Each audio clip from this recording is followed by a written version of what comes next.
Hello everyone, this is NCERT Class 5 EVS, Chapter number 6, Every Drop Counts.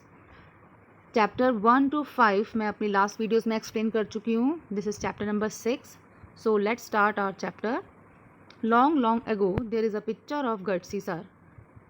ये जो picture given है ये बहुत पुरानी पिक्चर है, ये गट्सी सर की है.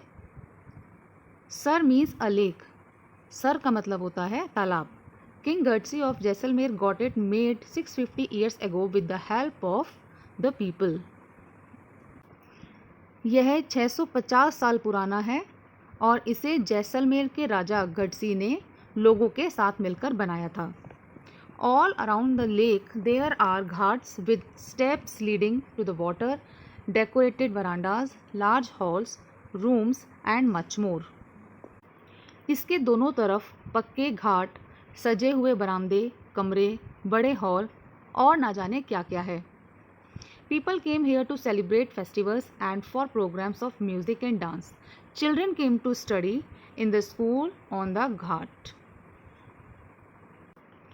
लोग यहाँ पर आते थे और त्यौहार मनाते थे, बहुत जलसे होते थे और गाने बजाने का प्रोग्राम भी होता था. और इसके घाट पर बनाए गए स्कूल में आसपास के बच्चे पढ़ने आते थे. The talab belongs to everyone and everyone took care to keep it clean. सब इस बात का ध्यान रखते थे कि तालाब गंदा ना हो और सफाई में भी हाथ बटाते थे.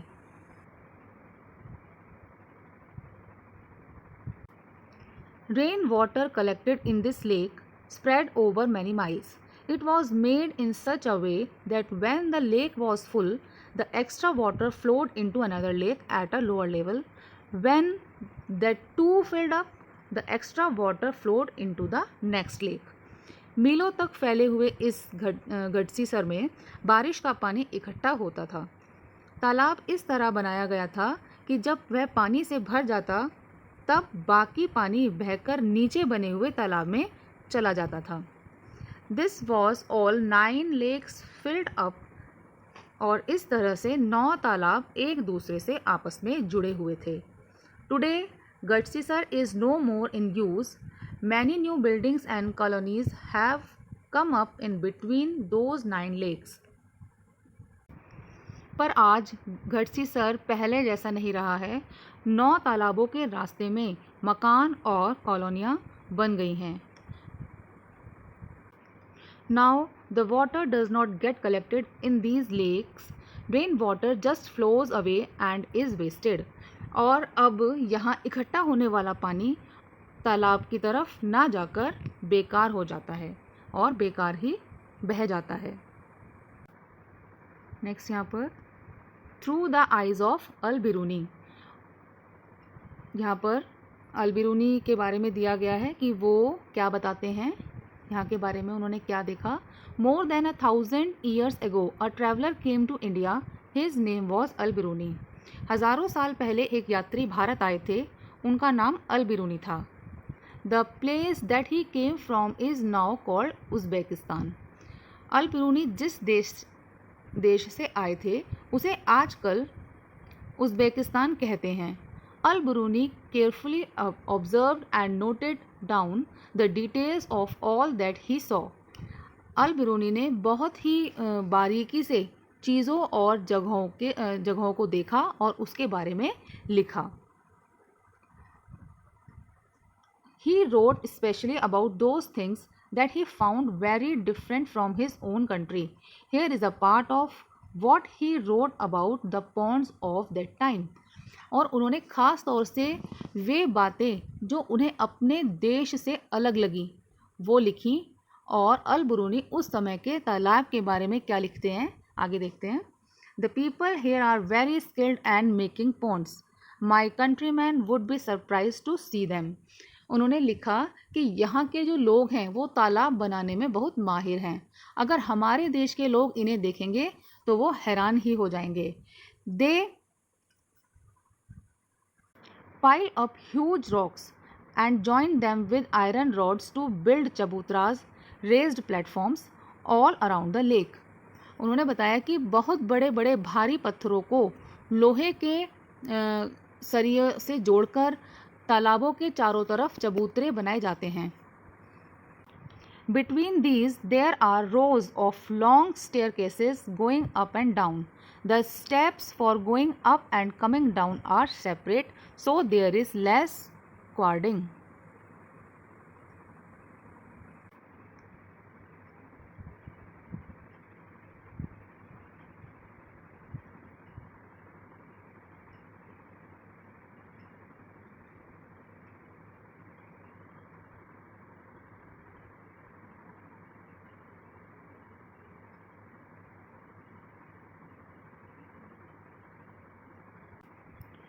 Between these, there are rows of long staircases going up and down.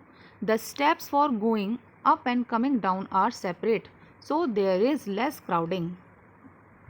और वो बता रहे हैं कि इस चबूतरे के बीच में ऊपर से नीचे जाती हुई जो सीढ़ियां हैं उसकी एक लंबी कतार होती है। लोगों के उतरने और चढ़ने के रास्ते अलग अलग होते हैं और यहाँ कभी भीड़ लगने से परेशानी नहीं होती है। Today when we study history we can learn a lot about those days from the writings of Al-Biruni. This stamp came out in 1973, 1000 years after his birth. आज जो लोग हिस्ट्री पढ़ते हैं, जो इतिहास पढ़ते हैं पुराना, उन इतिहास पढ़ने वाले लोगों को अल बिरूनी की किताबों से उस ज़माने के बारे में बहुत कुछ पता चलता है। और यहाँ पर जो ये डाक टिकट है, ये जो डाक टिकट है ये 1973 में छपी थी और जब उनके जन्म के ये 1000 साल पूरे हुए थे तब ये छपी थी। नेक्स्ट यहाँ पर observe and find out. Look at the area around your school. Are there any fields, farms, pucca roads, drains etcetera? Is the area sloping, rocky और फ्लैट? आपको अपने स्कूल के आसपास का एरिया देखना है और क्या वहाँ पर कच्चा मैदान या सीमेंट से बनी हुई सड़क हैं या नालियाँ हैं, ये देखना है। और इलाका किस तरह का है, कि मतलब पथरीला है, ढलान वाला है, ये आपको देखना है। Think what will happen here when it rains. और तुम्हें क्या लगता है कि जब बारिश का पानी, जब बारिश यहाँ पर आती है तो क्या होता है। Where will the rain water go into the drains, pipes और पिट्स। और वो बारिश का जो पानी है वो बहकर कहाँ कहाँ जाता होगा, जैसे कि ज़मीन में, नालियों में, पाइपों में जाता है या फिर पिट्स मीन्स गड्ढों में जाता है। Is some water also getting soaked in to the soil. और या फिर कुछ पानी मिट्टी में, मिट्टी उसको सोख लेती है। ऐसा आपको अपने स्कूल के आसपास सर्च करना एरिया और बताना है। नेक्स्ट है यहाँ पर ड्रॉप बाय ड्रॉप। मतलब ड्रॉप बाय ड्रॉप का मतलब है बूंद बूंद की जो कीमत है उसके बारे में बताया गया आगे। Besides Jaisalmer, many places in Rajasthan get very little rainfall. Here it rains for only a few days in the entire year, sometimes not even that much. The rivers here do not have water all around the year. तो यहाँ पर बता रहे हैं कि drop by drop में बताया कि राजस्थान में जो जैसलमेर के अलावा बहुत सी ऐसे इलाके हैं जहाँ साल में बस 10-12 दिन की बारिश होती है। यहाँ की नदियाँ जो हैं, नदियों में भी साल में कई महीने पानी नहीं रहता। तो ये बता रहे हैं यहाँ पर। And yet most of the villages in these areas did not have a shortage of water. और सोचो ऐसे में भी यहाँ के जो ज़्यादातर गांव थे, गांव में पानी की कमी क्यों नहीं थी। People knew that every drop of water was precious. क्योंकि लोग बारिश की हर बूंद की कीमत को जानते थे। लेक्स एंड झोगर्स were made to collect water. Water was everyone's need.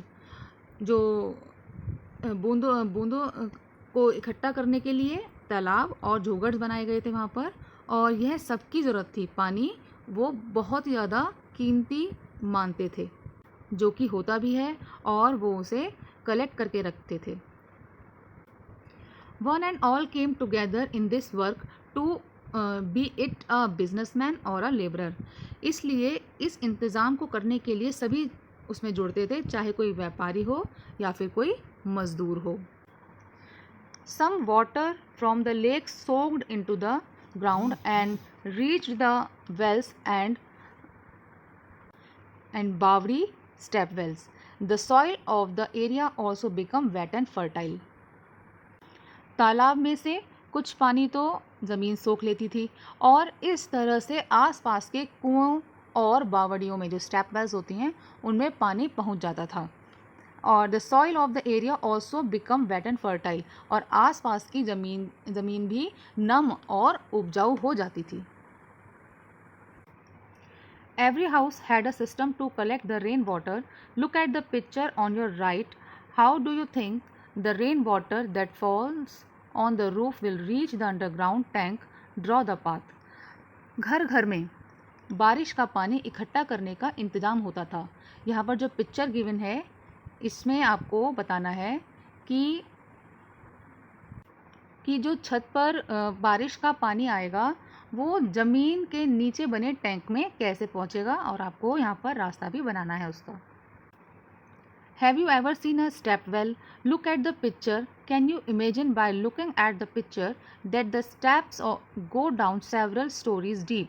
Instead of drawing the water up from the well, the people could go down and steps and reach the water. That is why they are called step wells.